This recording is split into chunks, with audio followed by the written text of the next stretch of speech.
Chapter 8. Now the men of Ephraim said to him, Why have you done this to us by not calling us when you went to fight with the Midianites?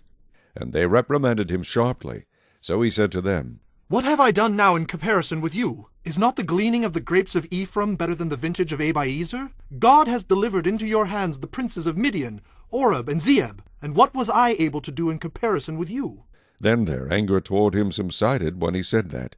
When Gideon came to the Jordan, he and the 300 men who were with him crossed over, exhausted, but still in pursuit.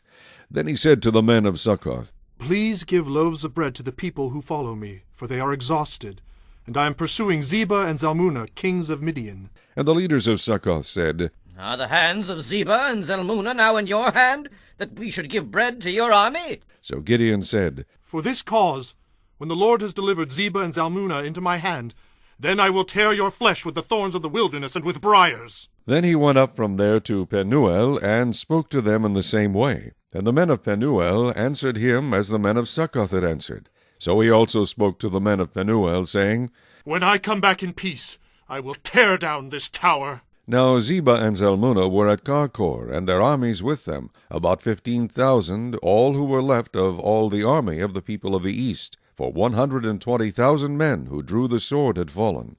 Then Gideon went up by the road of those who dwell in tents on the east of Nobah and Jogbehah, and he attacked the army while the camp felt secure.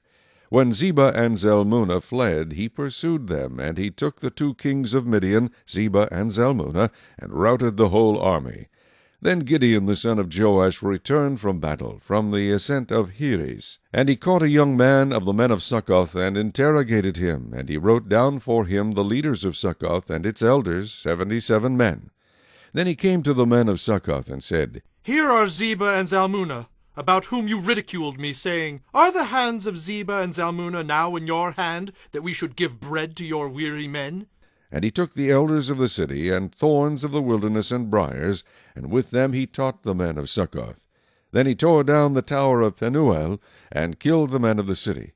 And he said to Zebah and Zalmunna, What kind of men were they whom you killed at Tabor? So they answered, As you are, so were they. Each one resembled the son of a king. Then he said, They were my brothers, the sons of my mother. As the Lord lives, if you had let them live, I would not kill you.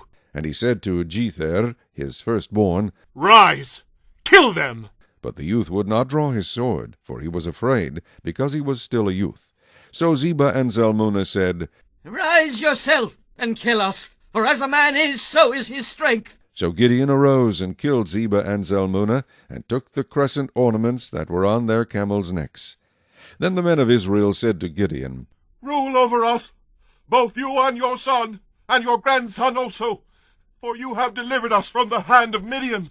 But Gideon said to them, I will not rule over you, nor shall my son rule over you. The Lord shall rule over you. Then Gideon said to them, I would like to make a request of you, that each of you would give me the earrings from his plunder. For they had golden earrings, because they were Ishmaelites. So they answered, We will gladly give them. And they spread out a garment, and each man threw into it the earrings from his plunder. Now the weight of the gold earrings that he requested was 1,700 shekels of gold, besides the crescent ornaments, pendants, and purple robes, which were on the kings of Midian, and besides the chains that were around their camels' necks. Then Gideon made it into an ephod, and set it up in his city, Ophrah.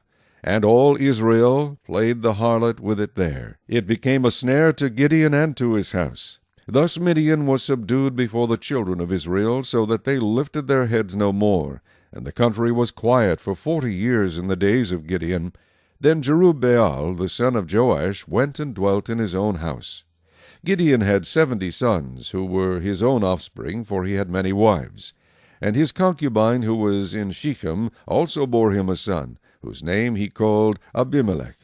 Now Gideon the son of Joash died at a good old age, and was buried in the tomb of Joash his father, in Ophrah of the Abiezrites. So it was, as soon as Gideon was dead, that the children of Israel again played the harlot with the Baals, and made Baal Berith their god. Thus the children of Israel did not remember the Lord their God, who had delivered them from the hands of all their enemies on every side. Nor did they show kindness to the house of Jerubbaal, Gideon, in accordance with the good he had done for Israel.